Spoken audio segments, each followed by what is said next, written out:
السلام علیکم. دا موږ د کندوز د خلکو سره په ټولو افغانانو داسې لکه پارت لمونځ چې کاسې په څلور ولایتو کې که په خارج کې که په داخل کې موږ دا غواړو چې دې سره مرسته وکړي او په خارج کې غټ غټ تجار موږ لرو او غټ غټ سرمایې لرو تجار لرو او د شرکتو والا لرو په داخل او په خارج کې به دې چې دا خلکو سره پوره مرسته وکړي. یو کندوز ته په ټولو ولایتو کې چې هر ځای کې داسې پېښه پېښېږي به دې چې موږ مرستې ورسره وکړو د ټولو سره. هر څوک چې نن لوبه چې دا د کندوز د خلکو په خاطر دا جوړه کړې چې د خلک دې سره مرسته وکړي د خلکو نظر د خلک شوت هغه ته وړي کندوز ته وړي.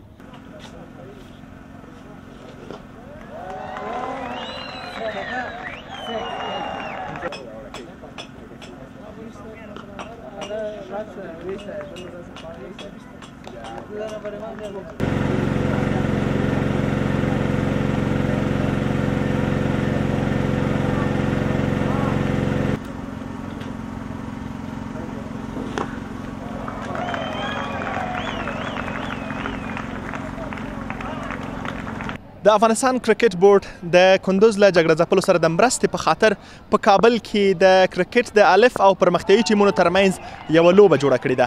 د افغانستان د کرکټ بورډ اجرایي رئیس شفیق الله ستانکزي وویل چې د دغې لوبې ټولې پیسې به د کندوز له جګړه ځپلو سره مرسته وشي. دا لومړی ځل ده چې د افغانستان کرکټ بورډ ادارې دا نوښت کړی ده او موږ به انشاءالله الرحمن خپل ملي رسالت په همیشه په ډاګه کوو خپل ټول ولس ته. اخري ځل به نه وي او موږ به خپل ټول وګړو سره همغږی یو او کومک ورسره کوو.